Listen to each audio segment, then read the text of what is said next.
नमस्कार, DV news की आज की बड़ी खबरों में आपका स्वागत है। मैं हूं आपके साथ नेहा। आज हम इस बुलेटिन में जानेंगे राहुल गांधी के नए आरोप को, विदेश मंत्री एस जयशंकर के संसद में किए खुलासे को, बात करेंगे एग्जिट पोल के बाद किसे मिल रही दिल्ली में जीत, देखेंगे आरबीआई ने घटाया ब्याज तो कितना होगा फायदा, बात करेंगे चीन के सबसे बड़े बांध पर क्या है मोदी सरकार का एक्शन प्लान, और आखिर में जानेंगे दिल्ली के नतीजों से पहले बिहार के एनडीए सांसदों से क्यों मिले प्रधानमंत्री मोदी।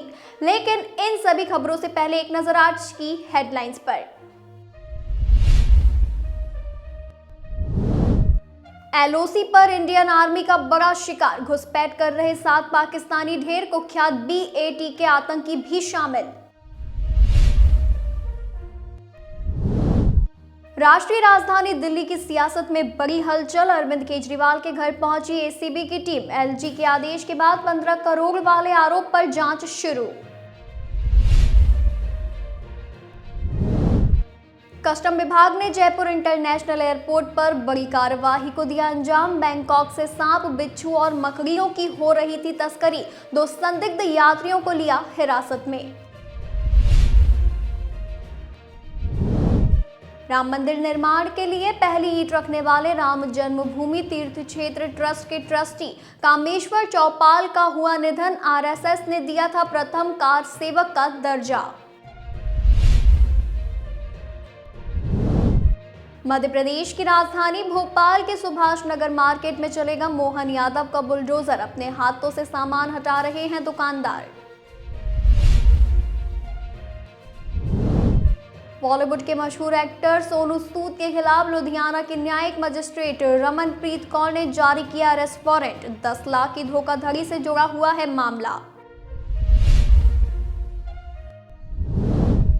10 दिनों के दौरे पर पश्चिम बंगाल पहुंचे आरएसएस प्रमुख मोहन भागवत, संघ नेताओं संग करेंगे बड़ी बैठक।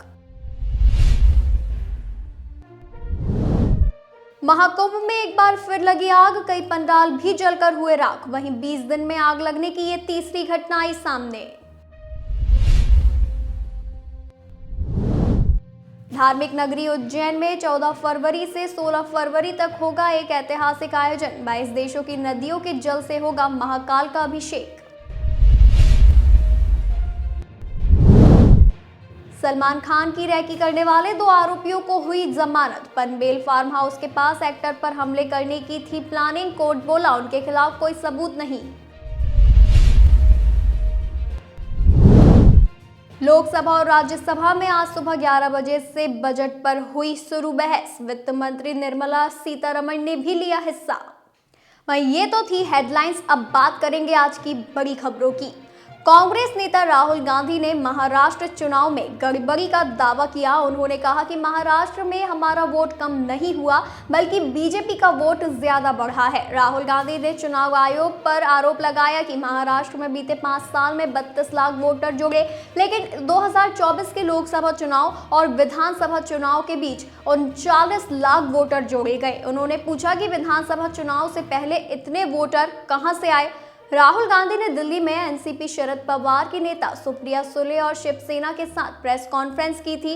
इसमें उन्होंने कहा कि महाराष्ट्र की सरकार के मुताबिक राज्य में 9 करोड़ 54 लाख वयस्क हैं। चुनाव आयोग के मुताबिक महाराष्ट्र में 9 करोड़ 7 लाख वोटर हैं। इसका मतलब कि आयोग जनता से कह रहा है कि महाराष्ट्र में पॉपुलेशन से ज्यादा वोटर है। ये कैसे हो सकता है?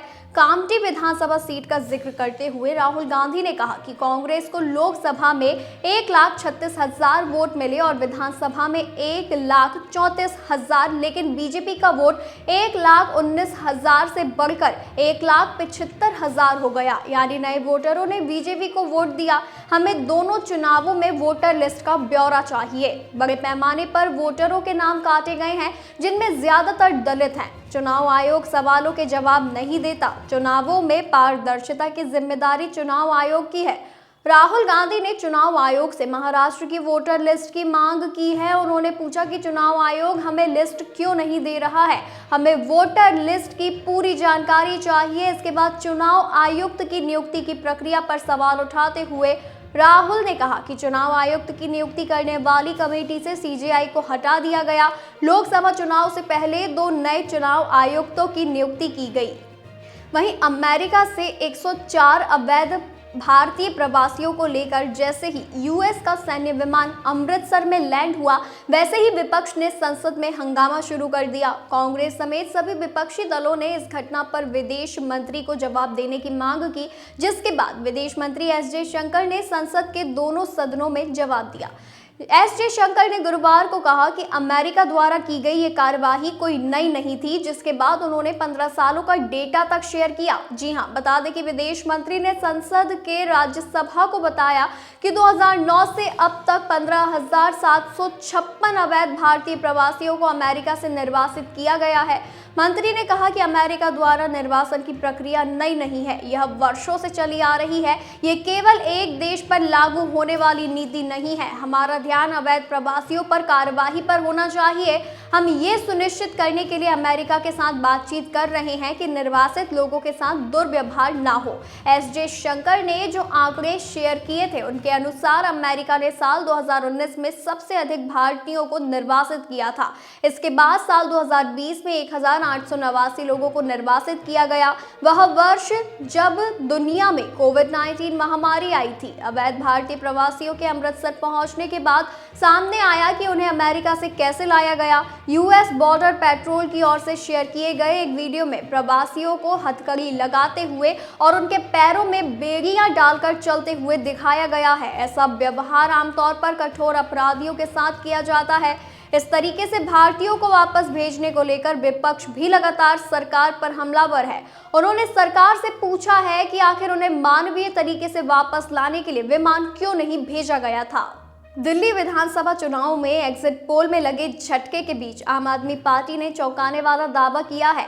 आपके नेता गोपाल राय ने कहा कि दिल्ली में आप 50 से ज्यादा सीटों पर चुनाव जीतने जा रही है, आप सरकार बनाएगी। अरविंद केजरीवाल के साथ बैठक के बाद गोपाल राय ने कहा कि एग्जिट पोल की मदद से माहौल बनाने की कोशिश की जा रही है। ये बीजेपी एग्जिट पोल की मदद से ऑपरेशन लोटस चलाकर चुनाव जीतना चाहते हैं, लेकिन हमारे सभी कैंडिडेट काउंटिंग की तैयारी में लगे हैं। हम सरकार बनाने जा रहे हैं।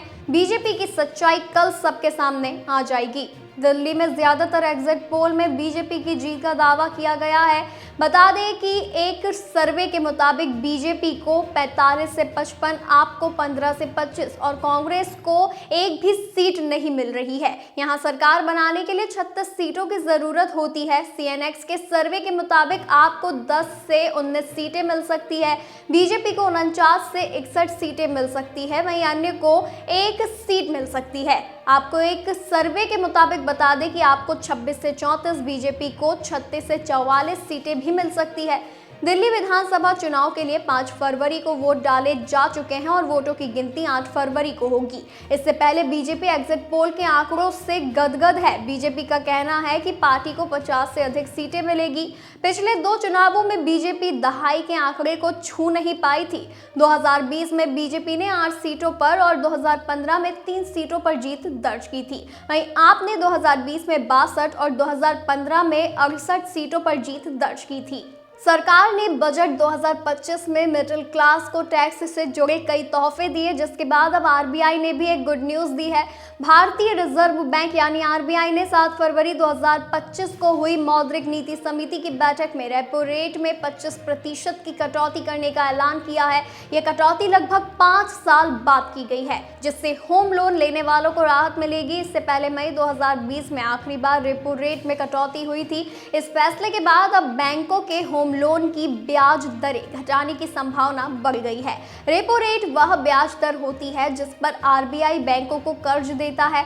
जब रेपो रेट घटता है तो बैंकों के लिए कर्ज लेना सस्ता हो जाता है, जिससे वे अपने ग्राहकों को भी कम ब्याज दर पर लोन दे सकते हैं। इससे नए और मौजूदा लोन लेने वालों को फायदा होता है, क्योंकि इनकी ईएमआई कम हो सकती है या लोन का टेन्योर घट सकता है। आपको बता दें, रेपो रेट कटौती के बाद होम लोन ग्राहकों के पास 2 विकल्प होते हैं। ईएमआई कम करें। अगर ईएमआई कम करते हैं तो मासिक बजट पर बोझ हल्का होगा। टेन्योर घटाएं, इससे लोन जल्दी खत्म होगा और कुल ब्याज की बचत होगी। अगर आपने 50 लाख रुपए का होम लोन 1 साल पहले 9% ब्याज दर पर 20 साल के लिए लिया था, तो आपको ब्याज में 58 लाख रुपए तक चुकाने होते हैं। अब अगर आरबीआई ने रेपो रेट 25% घटा दिया, तो अगर आपका बैंक भी ब्याज दर घटाता है तो आपकी नई ब्याज दर 8.75% हो जाएगी। चीन ब्रह्मपुत्र नदी पर सबसे बड़ा बांध बना रहा है जो उसके मौजूदा थ्री गॉर्जेस बांध से भी 3 गुना बड़ा होगा। अब इस पर मोदी सरकार ने संसद में जवाब दिया है। संसद में केंद्र सरकार ने बताया कि उसने तिब्बत स्वायत्त क्षेत्र में यारलोंग सांगपो नदी के निचले हिस्से पर एक विशाल बांध परियोजना की चीन की घोषणा पर संज्ञान लिया है। विदेश राज्य मंत्री कीर्तिवर्धन सिंह ने राज्यसभा में एक सवाल के लिखित जवाब में ये भी कहा कि सीमा पार नदियों से संबंधित विभिन्न मुद्दों पर चीन के साथ संस्थागत विशेषज्ञ स्तरीय तंत्र के तहत चर्चा की जाती है, जिसे 2006 में स्थापित किया गया था। साथ ही राजनयिक माध्यम से भी चर्चा की जाती है। मंत्रालय से पूछा गया कि क्या भारत और बांग्लादेश में बहने वाली ब्रह्मपुत्र नदी पर जल विद्युत बांध बनाने के चीन के फैसले से निचले इलाकों में रहने वाले लाखों लोगों पर पड़ने वाले संभावित प्रभाव के बारे में चिंता पैदा हुई है। उन्होंने कहा, भारत सरकार ने तिब्बत स्वायत्त क्षेत्र में यारलोंग सांगपो नदी के निचले हिस्से पर एक विशाल बांध परियोजना को मंजूरी देने की चीन की घोषणा पर संज्ञान लिया है। इससे पहले चीन ने भारत की सीमा के पास तिब्बत में ब्रह्मपुत्र नदी पर दुनिया का सबसे बड़ा बांध बनाने की अपनी योजना को लेकर कहा था कि प्रस्तावित परियोजना गहन वैज्ञानिक सत्यापन से गुजर चुकी है और नदी प्रवाह के निचले इलाकों में स्थित भारत और बांग्लादेश पर कोई नकारात्मक प्रभाव नहीं पड़ेगा। लगभग 13.7 अरब मिलियन डॉलर की अनुमानित लागत वाली ये परियोजना पारिस्थितिक तंत्र रूप से नाजुक हिमालयी क्षेत्र में टेक्टोनिक प्लेट सीमा पर स्थित है, जहां अक्सर भूकंप आते रहते हैं। बता दें कि दिल्ली विधानसभा चुनाव परिणाम से पहले बिहार के सभी एनडीए सांसदों ने प्रधानमंत्री नरेंद्र मोदी से मुलाकात की है। सांसदों ने इस दौरान पीएम को मिथिला पेंटिंग, मिथिला पाग और मखाना भेंट किया है। बिहार में इस साल के आखिर में विधानसभा के चुनाव होने हैं, ऐसे में इस सामान्य मुलाकात को भी काफी अहम माना जा रहा है। जानकारी के मुताबिक पीएम मोदी से राज्यसभा और लोकसभा के करीब 30 सांसद मिले हैं। मुलाकात का एक वीडियो भी शेयर किया गया है जिसमें मोदी के साथ सबसे आगे केंद्रीय मंत्री ललन सिंह, राज्यसभा सांसद संजय झा, केंद्रीय मंत्री गिरिराज सिंह और चिराग पासवान खड़े हैं। मुलाकात के दौरान ललन सिंह ने अपने विभाग का एक विजुअल डायरी प्रधानमंत्री मोदी को सौंपी है। पीएम ने इस डायरी को मौके पर ही खोलकर भी देखा। ललन सिंह के बाद दरभंगा सांसद गोपाल ठाकुर ने पीएम को मिथिला का पाग पहनाया। गोपाल ने भी मखाना का माला भी प्रधानमंत्री को पहनाई। वहीं सांसदों ने पीएम को एक मिथिला पेंटिंग भी भेंट की है। राज्यसभा सांसद धर्मशीला गुप्ता ने पीएम मोदी को मखाना का पैकेट भेंट किया। शिवहर से जेडीयू सांसद लवली आनंद ने बुके देकर पीएम मोदी का स्वागत किया। बिहार में इस साल के आखिर में विधानसभा के चुनाव होने हैं। बीजेपी नीतीश कुमार की पार्टी जेडीयू, चिराग पासवान की लोजपा, जीतन राम मांझी की हम और रालोमा के साथ गठबंधन में है। जिस तरीके से इन नेताओं के साथ पीएम की तस्वीर सामने आई है उसे एकजुट होने का संकेत देने के तौर पर देखा जा रहा है। वहीं पीएम मोदी ने इस मुलाकात में एनडीए के सांसदों से बिहार में जाकर कैंपेन करने की बात कही है। पीएम ने कहा है कि सांसद घर घर जाकर बताएं कि आपके लिए केंद्र सरकार क्या क्या कर रही है। वहीं ये तो थी आज की हमारी कुछ बड़ी खबरें। ऐसी ही खास खबरों को जानने के लिए बने रहिए डीवी न्यूज के साथ।